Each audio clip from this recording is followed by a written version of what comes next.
1996 வந்து ரொம்ப தீவிரமாக இருந்துச்சு. அவர் அரசியலுக்கு வந்துடுவார், அவர் தான் சிஎம் கேண்டிடேட்ன்ற வரைக்கும் வந்து போச்சு. இந்த பக்கம் ஏடிஎம்கே அவர் போக மாட்டார், இந்த பக்கம் டிஎம்கே கண்டிப்பாக அவங்க கூட சேர மாட்டார், அந்த பக்கம் காங்கிரஸ் பாஜக இருக்கு அவங்க கூட போக மாட்டார். வெளியில எங்கேயும் அரசியல் பற்றி பெருசாக பேசாத இயக்குனர் சேரன் அந்த இடத்துல ரஜினிகாந்தை வந்து அரசியலுக்கு வந்தே தீரணும்னு சொல்லிட்டு அவர் வந்து கூப்பிடுறாரு. அந்த மாதிரி தான் இயக்குனர் அமீர் வந்து ரஜினிகாந்த் என்னுடைய தலைவர் அப்படின்னு சொல்லிட்டு அறிவிச்சார். கண்டிப்பாக வந்து இவர் ஏதோ பண்ண போறாரு, இத்தனை நாள் வந்து பேசிக்கிட்டே இருந்தார், இப்போ ஏதோ செய்ய போறாருன்ட்டு அப்பயே வந்து ரஜினிக்கு எதிராகவும் ஆதரவாகவும் பேச ஆரம்பிச்சிட்டாங்க. மீடியாலாம் பற்றிக்கிட்டு இருக்குது, சமூக ஊடகங்கள், தொலைக்காட்சி, எங்கே பார்த்தாலும் ரஜினி ரஜினி ரஜினி தான். ஒரு நாளைக்கு குறைந்தது 10 விவாதங்களாவது ரஜினியை பற்றி நடக்கும். நான் அரசியலுக்கு வரேன் அப்படின்னு ஒரு கோடு போட்டு அடுத்தடுத்து புதுப்படம் ஒத்துக்கிறது ரொம்ப மும்முரமாக இருந்தார். எந்த பொறுப்புக்கும் வராத, எந்த அரசியலில் கட்சி கூட அறிவிக்காத ஒரு மனிதருக்கு எப்பேற்பட்ட வரவேற்பு, என்ன மாதிரி கூட்டம். இந்த வீடியோவை உங்களுக்கு வழங்குபவர்கள் Paces Pay, secure digital payments with multiple features and great success rate. வணக்கம். ரஜினி 50 பட வரிசையில் ஏற்கனவே 2.0 படத்தை பற்றி விரிவான தகவல்களை பத்திரிகையாளர் சங்கர் அவர்கள் பகிர்ந்து கொண்டார். அதற்கு பிறகு என்ன படம் செய்தார், அதற்கிடையில் அவர் அரசியலில் ரொம்ப பிஸியாக இருந்த ஒரு காலகட்டம். அப்போ என்ன நடந்தது அதை பற்றி பேசுவதற்காக அவரை அன்போடு வரவேற்போம். வணக்கம். வணக்கம். முந்தின வீடியோவில் வந்து 2.0 சக்ஸஸ் அதை பற்றி ஃபுல் டீட்டெயில் நீங்கள் பேசுனீங்க. அது ஏற்படுத்திய அந்த லேண்ட்மார்க் சாதனைகள் இதெல்லாம். அந்தக்கு பிறகான காலகட்டத்தில் ரஜினி வந்து அரசியலுக்கு வருவாரா வரமாட்டாரா தீவிரமாக பேசப்பட்ட ஒரு காலகட்டம். அதுக்கு பிறகு தான் இன்னொரு படத்தை அவர் பண்ணுறாரு. அந்த காலகட்டத்தில் என்ன நடந்தது? ஆக்சுவலாக வந்து ரஜினி அரசியல் வந்து 1996 வந்து ரொம்ப தீவிரமாக இருந்துச்சு. அவர் அரசியலுக்கு வந்துடுவார், அவர் தான் சிஎம் கேண்டிடேட்ன்ற வரைக்கும் வந்து போச்சு. அந்த டைமில் வந்து அவராக தான் வேணான்னு சொன்னார். ரஜினி அவரே சொன்ன மாதிரி தான், தங்க தாம்பாளத்தில் முதல்வர் நாற்காலியை வச்சு கொண்டாந்தாங்க, நான் தான் வேணான்னு சொன்னேன் அப்படின்னு ரஜினி சொல்லியிருப்பார் ஒரு நிகழ்ச்சியில். உண்மையில் அப்படி தான் நடந்தது. அவர் மட்டும் சரின்னு சொல்லியிருந்தாருன்னா தமிழ்நாட்டுக்கு அவர் தான் சிஎம், அதில் எந்த மாற்றமும் கிடையாது. அன்னைக்கு வந்து திமுகவுக்கு ஆதரவான அலையோ அல்லது காங்கிரஸ் அலையோ எதுவுமே கிடையாது. அந்த தேர்தலில் அடித்தது முழுக்க ரஜினி அலை, ஜெயலலிதாவுக்கு எதிர்ப்பான அலை, இதுதான் அன்னைக்கு இருந்தது. வேற எந்த கட்சிக்கும் ஆதரவான அலையே இல்லை. ரொம்ப ஈஸியாக வந்து அவர் வந்திருப்பார், ஆனால் வந்து அவர் வரமாட்டேன்ட்டார். ஈவன் ஷோலாம் வந்து எவ்வளோ வந்து முயற்சி பண்ணார் அவரை கொண்டு வரதுக்கு, அவர் கன்வீன்ஸே ஆகலை, எனக்கு அது வேணான்ட்டார். அதுக்கு பிறகு வந்து அவர் அரசியல் 2004 வரைக்கும் வந்து அவர் அரசியல் பற்றி பேசிட்டு தான் இருந்தார். அப்புறம் 2004க்கு பிறகு அரசியல் பேசுறது நிப்பாட்டார். யாருக்காவது வாய்ஸ் கொடுப்பாரான்னு கேட்பாங்க, அவர் வாய்ஸ் கூட கொடுக்கறத விட்டுட்டார். ஆனால் லிங்கான்னு ஒரு படம் வந்தது இல்லையா, இந்த லிங்கா படத்தோட இசை வெளியீட்டு விழா சத்தியம் திரையரங்கில் நடக்கும்போது அதில் தான் திரும்ப ரஜினியோட அரசியல் பற்றிய பேச்சுக்கள் வந்து ரொம்ப அதிகமாக வர ஆரம்பிச்சது. ஏன்னா அப்போ தான் உடல்நிலை சரியில்லாமல் போயிட்டு அந்த சிகிச்சையெல்லாம் முடிஞ்சு அவர் மறுபிறவி எடுத்து வராரு. அந்த கோச்சேரான் படம் ரிலீஸ் ஆகுது, அது சரியாக போல. அதற்கு அடுத்த படம் இந்த லிங்கா. இந்த படம் வந்து ஃபுல்லாக லைவ் அவரோட படம், அதனால் பெரிய எதிர்பார்ப்பு இருந்துச்சு அந்த படத்துக்கு. அந்த டைம்லேயே வந்து ரஜினி பல மேடைகளில் என்ன சொல்லியிருக்காரு, நான் வந்து இந்த தமிழ்நாட்டு மக்களுக்கு நான் ஏதாவது செய்வேன், இவங்கெல்லாம் பெருமைப்படுற மாதிரி வந்து நான் ஏதாவது செஞ்சுட்டு போவேன் அப்படின்னு வந்து அவர் ரிப்பீட்டடாக சொல்லினே இருப்பார். அதனால் வந்து இவர் அரசியலுக்கு வந்து ஏதாவது பண்ணணும், ஏதாவது செய்கிறது சினிமாவுக்கு மட்டுமே செஞ்சால் பத்தாது, அரசியலுக்கு வந்து ஏதாவது வந்து செய்யணும் அப்படின்னு சொல்லிட்டு எல்லாருமே எதிர்பார்த்தாங்க. அதே போல் திரையுலகில் அவர் சார்ந்த திரையுலகில் வந்து பல பேர் வந்து அவருக்கு ஆதரவாக பேச ஆரம்பிச்சாங்க. இன்னொரு விஷயம் என்னன்னா, மீடியாவும் அதுக்கு ஒரு காரணமாக இருந்தது. அவர் ஏதாச்சும் ஒரு தகவல் சொன்னால் அதை உடனே அரசியல் ரீதியாக எழுதுறது பேசுறது அதெல்லாம் இருந்தது. அது உண்மைதான். ஆனால் இதுக்கு முன்னே அவர் அரசியலுக்கு வருவாரா மாட்டாரான்னு கேட்கும் போதெல்லாம் வந்து பல திரைப்பிரபலங்கள் வாயை திறக்க மாட்டாங்க, சைலண்டாக இருப்பாங்க. ஆனால் இந்த முறை என்ன ஆச்சுன்னா, திரையுலகை சேர்ந்த பலரும் வந்து ரஜினிக்கு ஆதரவாக குரல் கொடுக்க ஆரம்பித்தாங்க. குறிப்பாக அந்த லிங்கா மேடையிலே பார்த்தீங்கன்னா, வெளியில எங்கேயும் அரசியல் பற்றி பெருசாக பேசாத இயக்குனர் சேரன் அந்த இடத்துல ரஜினிகாந்தை வந்து அரசியலுக்கு வந்தே தீரணும்னு சொல்லிட்டு அவர் வந்து கூப்பிடுறாரு. அந்த மாதிரி தான் இயக்குனர் அமீர் வந்து ரஜினிகாந்த் என்னுடைய தலைவர் அப்படின்னு சொல்லிட்டு அறிவிச்சார். பல பிரபலங்கள் அதே போல் இயக்குனர் எஸ்பி முத்துராம் வந்து நிச்சயமாக வந்து ரசிகர்களுக்கு சந்தோஷமான செய்தியை ரஜினி கொடுப்பார், உங்களை எல்லாம் சந்திப்பார் அப்படியெல்லாம் வந்து அந்த மேடையில் சொல்லிட்டார். இது மிகப்பெரிய எதிர்பார்ப்பு ஏற்படுத்திருச்சு. அப்போ இருந்தே அவருடைய அரசியல் பற்றி பேச ஆரம்பிச்சிட்டாங்க. அப்போ இருந்தே லிங்கா படத்துக்கு இந்த மாதிரி சில பிரச்சனைகள்லாம் வந்தது. அதற்கு அடுத்த படமாக கபாலி வந்து அது மிகப்பெரிய வெற்றி அடைஞ்ச போதும் ரஜினி வந்து ரசிகர்களை சந்திப்பார், கண்டிப்பாக முக்கியமான செய்தி சொல்ல போகிறாரு அப்படின்ற தகவல் வந்து பரவிக்கிட்டே இருந்தது. இதுக்கு உரம் சேர்க்கிற மாதிரி என்னாச்சுன்னா 2017 ரஜினிகாந்த் வந்து ஒரு அறிவிப்பு வெளியிட்டார். என்னுடைய ரசிகர்களை நான் சந்திக்க போகிறேன், அவங்கள செலக்டிவாக மாவட்டத்துக்கு எவ்வளோ பேருன்னு சொல்லி என்னுடைய மண்டபத்துக்கே வர வச்சு அவங்களோட வந்து ஃபோட்டோ எடுத்துக்க போகிறேன் அப்படின்னு அறிவிச்சிட்டார். அபிஷியலாகவே அறிவிப்பு வெளியாச்சு. எல்லாம் தகச்சு போயிட்டாங்க. அவர் ஒன்றுமே அரசியல்லாம் பேசலை, ரசிகர்கள் சந்திக்கிறேன் அப்படின்னு அவங்க ஆசைப்படி வந்து அவங்க கூட ஃபோட்டோ எடுத்துக்கிற எல்லாருமே அவங்களுக்கு கட்டுப்பாடெல்லாம் போட்டிருந்தார். இது இப்படி வரணும், இந்த மாதிரி கட்டுப்பாடாக இருக்கணும் அப்படின்ற மாதிரி எல்லாம் ரெகுலேஷன் எல்லாம் போட்டு அவங்களுக்கு அழைப்பு விடுத்தார் பாருங்க. எல்லாம் ஆடி போயிட்டாங்க. கண்டிப்பாக வந்து இவர் ஏதோ பண்ண போகிறாரு, இத்தனை நாள் வந்து பேசிக்கிட்டே இருந்தார், இப்போ ஏதோ செய்ய போகிறாருன்ட்டு அப்பயே வந்து ரஜினிக்கு எதிராகவும் ஆதரவாகவும் பேச ஆரம்பிச்சிட்டாங்க. அவர் அறிவித்த மாதிரியே வந்து அந்த 2017 அப்போ என்னென்னா 5 நாள் ஒரு அந்த மீட்டிங் வந்து 5 நாள் வச்சார். அதாவது ஃபஸ்ட்டு பார்ட்டு 5 நாள், 5 நாளில் இந்தந்த மாவட்டத்திலேருந்து அப்படின்னு பிரித்து அந்த மாவட்ட வாரியாக ரசிகர்கள் அந்த நிர்வாகிகளை வந்து வர வச்சுருந்தார். ஒரு நாளும் வந்து 3 மாவட்டம் 4 மாவட்டம் அவங்க வந்து அதில் உட்காந்துருப்பாங்க. அவங்கள சந்தித்து புகைப்படம் எடுத்துக்கிட்டார். அந்த அந்த கூட்டத்துக்கு வந்து ஆக்சுவலாக வந்து நானும் கூட போயிருந்தேன். அப்போ சுதாகர் சார் அவர் உயிரோடு இருந்தார், ரஜினி மக்கள் மன்றத்தோட பொறுப்பாளர். அவங்க ரசிகர் மன்ற பொறுப்பாளர் இவங்களெல்லாம் வந்து அவர் தான் வந்து ஒருங்கிணைச்சு அந்த இதுக்கெல்லாம் சந்திக்க வச்சார். அப்போ ஒவ்வொரு நாள் முடிவுலும் ரஜினி வந்து பேசுவார். அப்போ ரசிகர்களை சந்திப்பார். சந்திக்கிறதுக்கு பிறகு ஆமாம் சார், சந்திக்கிறதுக்கு முன்னாடி வந்து ஒரு முன்னுரை மாதிரி பேசுவார். அதுக்கப்புறம் ஃபோட்டோ எடுத்துக்குவார், அப்புறம் அனுப்பி வைப்பார். இப்படி தான் பண்ணார். முதல் நாளே வந்து என்னென்னா இந்த முதல் நாள்லே வந்து அவர் அரசியலை வந்து தொட்டுட்டார். இங்கே இருக்கிற தலைவர்கள் பற்றி எல்லாம் பேசினார். கலைஞர் பற்றி, ஸ்டாலின் பற்றி, ஈவன் சீமான் பற்றி எல்லாரை பற்றியுமே வந்து அவர் பேசினார்.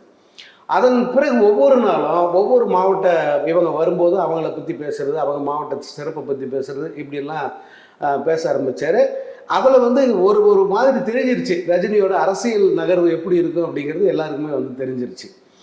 குறிப்பாக வந்து நாம் தமிழர் கட்சி சீமான்லாம் வந்து ரொம்ப கடுமையான எதிர்ப்பு வந்து அப்போ பதிவு செய்ய ஆரம்பிச்சிட்டார். அந்த முதல் 5 நாள் சந்திப்பு முடிஞ்ச உடனே ரஜினி வந்து அந்த டைம்லே, அதாவது நம்ம கண்டிப்பாக வந்து ஏதாவது ஒரு மாற்றம் தேவை, இந்த சமூகத்தினுடைய இந்த சிஸ்டம் இந்த அமைப்பை வந்து கண்டிப்பாக மாற்றணும் அப்படிங்கிறத அப்போ வந்து பதிவு பண்ணிட்டு கண்டிப்பாக என்னுடைய ரசிகர்கள் அத்தனை பேரும் ஒரு போர்ப்படை இந்த காவலர்கள் மாதிரி இருக்கணும், சாதாரண ரசிகர்களாக இருக்கக்கூடாது. ஆனால் ஒரு போருக்கான அவசியம் வரும்போது நான் உங்களை எல்லாம் கூப்பிடுறேன், இப்போ அவங்க வேலையை பாருங்க. இது செய்தியாக வெளியே வந்தது இல்லை? ஆமாம், இதை வந்து கடைசி நான் சொல்லி முடிவு பண்ணிட்டேன், முடிச்சுட்டேன். கடைசியாக சொன்னது தான் அந்த முதல் சந்திப்பில். அப்போ பார்த்தீங்கன்னா மீடியாலாம் பற்றிட்டு எரிது, சமூக ஊடகங்கள், தொலைக்காட்சி, எங்கே பார்த்தாலும் ரஜினி ரஜினி ரஜினி தான். ஒரு நாளைக்கு குறைந்தது 10 விவாதங்களாவது ரஜினியை பற்றி நடக்கும். 10 நான் வந்து சும்மா குறைவாக சொல்கிறேன். அவர் இந்த நேரம் வரும்போது உங்களை கூப்பிடுறேன்னு சொன்னார் பாருங்க, அன்னைக்கு மட்டும் 23 தொலைக்காட்சி விவாதம் நடந்தது.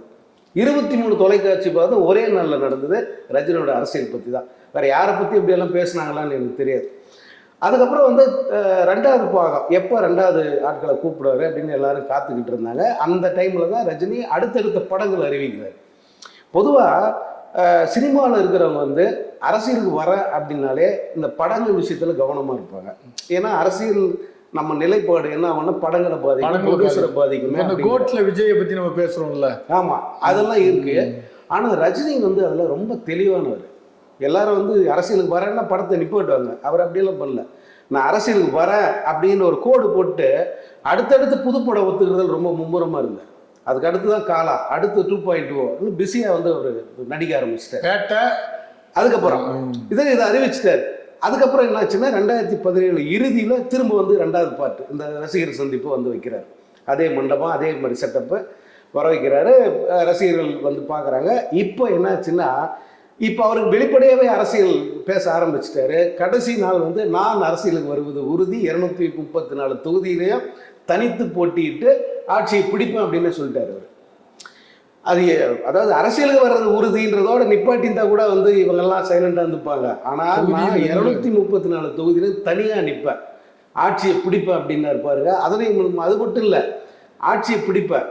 ஒருவேளை நான் என்னுடைய ஆட்சி வந்து உங்களுக்கு திருப்தியா இல்லைன்னா, உங்களுக்கு அதில் அதிருப்தி இருந்தா நான் 2வது வருஷமே வந்து நான் கலைச்சிட்டு போயிடுவேன். அந்த அளவுக்கு வந்து சொல்றாரு. ஏன்னா அன்னைக்கு சூழ்நிலை அப்படிதான். ரஜினிகாந்த் அரசியலுக்கு வந்தா அவர் தான் சிஎம், அதில் எந்த மாற்று கருத்து யாருக்குமே கிடையாது. இந்த நான் அரசியலுக்கு வருவது உறுதின்னு சொன்னார் பாருங்க, அப்போ வந்து ஒரு முக்கியமான அரசியல் தலைவர்கிட்ட இருந்து எனக்கு ஃபோன் வருது. இதை அவர் சொல்லி முடிக்கிறாரு, நான் ஒரு திரைப்பட அலுவலகத்தில் இருக்கேன். அப்போ எனக்கு அங்கேருந்து ஒரு ஃபோன் வருது, வாழ்த்துக்கள்டா தம்பி அப்படின்னாரு. என்னண்ணே எனக்கு எதுக்கு வாழ்த்து சொல்லி? இல்லை எப்படியும் உங்கள் ஐயா இவர் வராரு, அரசியலுக்கு வந்துடுவார். அவர் அரசியலுக்கு வந்துட்டா மற்றவங்கலாம் வந்து வேலை கிடையாது, அவர் தான் முதலமைச்சர், அதில் எந்த மாற்று கருத்து இல்லை. அப்போ நீங்கள்லாம் வந்து ஏதாவது ஒரு பொறுப்புக்கு வருவீங்கல்ல, வந்தீங்கன்னா எனக்கு சந்தோஷம் தானே, நம்ம தம்பிங்கெல்லாம் பொறுப்பில் இருக்காங்க, நான் சந்தோஷப்படுவேன், அதனால் இப்போவே வாழ்த்தை பதிவு செய்கிறேன்னு சொன்னேன். நான் இது சொல்லுவேன், உண்மையிலேயே இப்படி ஒரு சம்பவம் நடந்தது அப்படின்னா எந்த அளவுக்கு ஒரு பாசிட்டிவான ஒரு இது இருந்தது, எந்த அளவுக்கு ரஜினி வந்தா களம் அவரது தான் அப்படிங்கிற நிலைமை இருந்ததுன்னு சொல்றதுக்கு சொல்றாரு. அந்த அளவு எல்லோரும் மத்தியிலுமே பெரும் தாக்கத்தை ஏற்படுத்திருச்சு. அந்த அவர் அரசியலுக்கு வரேன்னு சொல்லிட்டு அந்த மாடியில் நின்று கையாட்டின அந்த போட்டோக்கள்லாம் பரவுது. அன்று அடுத்த நாள் வந்து ஒரு தொலைக்காட்சி வந்து அந்த தமிழகம் முழுக்க இருக்கிற ஏழை எளிய மக்கள்கிட்ட போய் கருத்து கேட்குறாங்க. ஏழை எளிய மக்கள்கிட்ட உங்களுடைய கருத்து என்ன, ரஜினி இப்படி சொல்லியிருக்காரு, எப்பா பரவாயில்லப்பா, இவ்வளோ நாள் வரேன்னு இழுத்து நின்றாரு, ஒரு வழியை வரேன்னு சொல்லிட்டாரு, ஏதோ ஒன்று அவரால் நல்லது நடக்கட்டுன்னு இவ்வளோ பேர் யுனானிமஸ் 100% ஒரே மாதிரி கருத்துக்களை சொல்லி அதை பதிவு பண்ணியிருந்தாங்க. நீங்கள் புதிய தலைமுறையோட அந்த பதிவை எடுத்து பார்த்தீங்கன்னா தெரியும். ஆச்சரியமாக இருந்து மக்கள் எந்த அளவுக்கு அவர் மேலே நம்பிக்கை வச்சுருக்காங்க அப்படின்ட்டு. இது அவருக்கும் வந்து தெரியும், அவர் வந்து தெரிஞ்சதுனால தான் கான்ஃபிடென்ட்டாக சொல்கிறேன், நான் வந்தால் இப்படி செய்வேன், நான் வந்து அதை பண்ணுவேன்ட்டு. அடுத்த சில மாதங்களில் வந்து புதிய நீதி கட்சியோட தலைவர் ஏசி சண்முகம் அவரோட அந்த பல்கலைக்கழகத்தில் ஒரு விழா, எம்ஜிஆர் சிலை திறப்பு விழா, அந்த திறப்பு விழாவுக்கு வந்து ரஜினி கலந்துக்கிறாரு. ரஜினி அந்த நிகழ்ச்சி வந்து மதுரை வாயிலில் நடக்குது.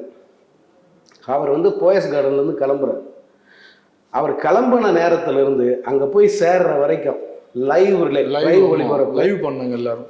இரு பக்கத்தில் அந்த சாலையின் இரு பக்கத்தில் மக்கள் கூடி நின்று அந்த இதெல்லாம் நீங்கள் பார்த்தீங்கன்னா ஆச்சரியப்பட்டு போவீங்க. எந்த பொறுப்புக்கும் வராத, எந்த அரசியலில் கட்சி கூட அறிவிக்காத ஒரு மனிதருக்கு எப்பேற்பட்ட வரவேற்பு, என்ன மாதிரி கூட்டம், தள்ளுமுள்ளு எப்படின்னா அப்போ அது எம்ஜிஆருக்கு தான் அந்த மாதிரிலாம் கேள்விப்பட்டிருப்பாங்க, பார்த்துருப்பாங்க. பட் அதுக்கு பிறகு வந்து இவருக்கு மட்டும்தான் அந்த மாதிரி ஒரு கூட்டத்தை வந்து பார்க்க முடிஞ்சது. அப்படி ஒரு வரவேற்பு. அந்த நிகழ்ச்சியில் அவர் பேசுறது இன்னொரு ஹைலைட், நான் எம்ஜிஆர் ஆட்சி கொடுப்பேன்னார் அந்த இடத்துல போயிட்டு. இங்கே நான் ஆட்சி அமைச்சா இப்படி இருப்பேன், பிடிக்குன்னா பதவி விலகுன்னு சொன்னவர் அங்கே போயிட்டு நான் எம்ஜிஆர் ஆட்சி கொடுப்பேன்னு உறுதியை சொன்னார். இந்த அளவுக்கு அரசியலில் தெளிவான ஒரு பயணம், ஒரு பார்வை அப்படின்னு வச்சுக்கிட்டு தான் அவர் வந்தார். அதே நேரத்தில் படங்களில் நடிக்கிறத அவர் குறைக்கவே இல்லை. இது அரசியலில் என்ன வேகத்தில் வராரோ அதே வேகத்தில் அவர் படங்களையும் அறிவிக்கிறார். இந்த அரசியல் பணிகள் நடந்துக்கிட்டு இருக்கும்போதே காலா அறிவித்தார், இந்த படம் 2.0 அறிவித்தார். 2 படம் ரிலீஸ் ஆச்சு. 2 படமுமே வந்து பெரிய வெற்றியை பெற்றுச்சு. குறிப்பாக 2.0 வந்து புதிய சாதனையை படைச்சிது. அப்புறம் சரி, அதன் பிறகு வந்து அவர் கட்சி அறிவிப்பாருன்ற சூழ்நிலை வருது. அந்த டைம் என்ன ஆகுதுன்னா, ரஜினி மக்கள் மன்றம்னு ஒரு ஆரம்பித்தார். இந்த ரஜினி மக்கள் மன்றத்துக்கு உறுப்பினர் சேர்க்கை வந்து ஆன்லைன்லேயே அந்த ஆப் மூலமாக பதிவு பண்ணாங்க. அது ஒரு சில நாட்கள்லேயே 50 லட்சத்தை தாண்டிடுச்சு உறுப்பினர் சேர்க்கை. 1 கோடியை தொற்றுச்சுன்னுலாம் சொன்னாங்க. அப்போ ரஜினியை கேட்கும்போது அவர் இல்லை அது எக்ஸாகரேட் பண்ணி சொல்கிறாங்க, நான் உண்மையாக தான் சொல்லுவேன், 1 கோடி இன்னும் தொடங்கலை, இன்னும் சில லட்சம் இருக்குது அப்படின்னாரு. அப்போ 1 கோடி கிட்ட உறுப்பினர் சேர்ந்துட்டாங்க. இந்த சூழலில் வந்து இந்த ரசிகர் மன்ற, அந்த மக்கள் மன்றம் இருக்குல்ல, இதுக்குள்ள சில சலசலப்புகள் வர ஆரம்பிக்குது. இவர் சில பேர் நிர்வாகிகளை போட்டிருக்காரு. அதே நேரத்தில் வந்து இந்த நிர்வாகிகளுக்குள்ளேயே வந்து சில குழப்பங்கள், கருத்து வேறுபாடுகள் போட்டு கொடுக்கறது, அது வழக்கமாக அரசியல் கான்ஃப்ளிக்ட்ஸ் மாதிரி அவங்களுக்குள்ள. ஆமாம், அது நிறைய நடக்குது. அப்போ என்ன பண்ணுறாரு, ஒரு கட்டத்தில் இது ரொம்ப பெருசாக போயினே இருக்குது. பார்த்துட்டு வந்து இந்த மக்கள் மன்ற நிர்வாகிகளை இந்த ராகவேந்திர கல்யாணம், அதுதான் தலைமைச் செயலர் மாதிரி, அவங்களுக்கு தலைமை நிலையம் மாதிரி இருந்தது, இந்த பக்கமே வரவேணான்னு சொல்லிட்டாரு அவர். ஏன்னா இவங்களுடைய அந்த ஒரு அக்லி ஃபைட்டுன்னு சொல்லுவோம்ல, அது வந்து அவருக்கு அது பிடிக்காது. அவர் வந்து ரொம்ப டிசிப்ளினாக இருக்கணும்ன்ட்டு ஒரு 60 கட்டளைகள் நிரம்பிய ஒரு அறிக்கையை வந்து கொடுத்தாரு. ஒரு கையேடு மாதிரி ஒவ்வொரு ரஜினி ரசிகர் மன்றத்தில் இருக்கிற உறுப்பினரும் இதை கையில் வச்சுக்கணும், அந்த நிர்வாகிகள் அதை கண்டிப்பாக பார்க்கணும், இதன்படி தான் நடந்துக்கணும்னு சொல்லிட்டு ஒரு ரூல்ஸ் அண்ட் ரெகுலேஷன் மாதிரி போட்டு கைட்லைன் மாதிரி கையில் கொடுத்துட்டார். இருந்தும் கூட வந்து இவங்கெல்லாம் இப்படி அடிச்சுக்கிறது வந்து அவருக்கு ரொம்ப வருத்தமாக இருந்தது. அப்போ வந்து கொஞ்ச நாளைக்கு வந்து இவங்களெல்லாம் வந்து தள்ளியே வச்சார். அதன் பிறகு திரும்ப அவங்களெல்லாம் கூப்பிட்டு மாவட்ட வாரியாக நிர்வாகிகளை கூப்பிட்டு அவங்களுக்கெல்லாம் அறிவுரை சொல்லி இப்படியெல்லாம் இருக்கணும் அப்படின்னு சொன்னார். அதற்கு இதெல்லாம் நடக்கும்போது 2019 பாராளுமன்ற தேர்தல் வந்துருச்சு. ஸோ கட்சி ஆரம்பிக்க போகிறேன், எலெக்ஷன் நிற்க போகிறேன்னு சொன்னார் இல்லையா. இப்போ ஏதாவது ஒரு முக்கியமான அறிவிப்பு வெளியிடுவாருன்னும் போது அவர் வந்து அந்த தேர்தலில் போட்டி இல்லைன்னு சொல்லிட்டார். யாருக்கும் ஆதரவும் இல்லை. யாருக்கும் ஆதரவு இல்லை, என் பேரை பயன்படுத்தக்கூடாது, ரசிகர்கள் கண்டிப்பாக எந்த ஒரு கட்சிக்கு சார்பாகவும் வேலை பார்க்கக்கூடாது, குறிப்பாக தன்னோட பெயரை பயன்படுத்தக்கூடாதுன்னு ஒரு இன்ஸ்ட்ரக்ஷன் கொடுத்துட்டார். அப்போது பஞ்சாயத்து தேர்தல் வருது. அந்த தேர்தல்லே வந்து யாருக்கும் ஆதரவு இல்லை, யாரும் எதுவும் இது பண்ணக்கூடாதுன்றதை தெளிவாக சொல்லிட்டார். ஸோ இந்த அரசியல் நடவடிக்கை மிக தீவிரமாக, ஏதாவது உச்சகட்டத்தில் இருக்கு இந்த டைம்ல. பேச்சா இருக்கு மீடியா, எங்கேயும் பேச்சு. அதாவது ஒரு நாள் 2 நாள்ல புத்தன், நான் ஒரு நாள் 23 விவாதம் சொன்னேன், அது ஒரு நாள். ஆனால் அடுத்தடுத்த நாட்களில் வந்து விவாதம் இருந்துகிட்டே தான் இருந்தது. ரஜினி அரசியலை அறிவித்த நாளிலிருந்து அவர் விலகிறன்னு சொன்ன நாள் வரைக்கும் விவாதங்கள் நடந்துகிட்டே இருந்தது. அட்டைப்பட கட்டுரைகள் வந்துகிட்டே இருந்தது, தலையங்கங்கள் தீட்டப்பட்டு கொண்டே இருந்தன. இந்த நேரத்தில், அதாவது இந்த அவர் அரசியலில் உச்சத்தில் பல நடவடிக்கைகள் எடுத்துக்கிட்டு இருக்காரு. அந்த டைமில் தான் அடுத்த படமாக பேட்டை அறிவிக்கிறாரு. சன் பிக்சர்ஸ் தயாரிப்பு 2வது முறையாக சன் பிக்சரோட கைக்கு கொடுக்குறாரு. ஒரு பக்கம் வந்து ரசிகர்களுக்கு அது கொஞ்சம் பக்குனுது. ஏன்னா இவர் வந்து அரசியலுக்கு வராருன்னா பிரதானமாக யாரை எடுத்து நிற்க போகிறாருன்னு ஒரு கேள்வி இருக்கு இல்லையா. இந்த பக்கம் ஏடிஎம்கே அவர் போக மாட்டார், இந்த பக்கம் டிஎம்கே கண்டிப்பாக அவங்க கூட சேர மாட்டார், அந்த பக்கம் காங்கிரஸ் பாஜக இருக்கு அவங்க கூட போக மாட்டார். ஏன்னா இவர் தெளிவாக சொல்லிட்டார் முதல்ல, நான் வந்தால் தனியாக தான் வருவேன், எனக்கு எந்த கட்சி கூட கூட்டணி கிடையாது, அதே நேரத்தில் அவங்க யாரும் எனக்கு விரோதியும் கிடையாதுன்னு சொல்லிட்டார். அப்போ தனியாக தானே வந்தாகணும். அப்போ இவங்களெல்லாம் எதிர்த்து வர்றவர் சன் பிக்சர்ஸ் கூட போய் கை கொடுக்குறாரு, அது திமுக நிறுவனமாச்சே அப்படிங்கிற ஒரு கேள்வி எல்லாருக்கும் வருது. பேட்டை படத்தை அனௌன்ஸ் பண்ணுறாரு. பட் அதோட ஃபுல் டீட்டெயிலாக வந்து நம்ம அடுத்த வீடியோவில் பேசலாம். நன்றி, வணக்கம். வணக்கம். இந்த வீடியோ உங்களுக்கு பிடிச்சிருந்தா லைக் பண்ணுங்க, ஷேர் பண்ணுங்க, கமெண்ட் பண்ணுங்க. மறக்காம OH சினிமா சேனலுக்கு சப்ஸ்கிரைப் பண்ணுங்க.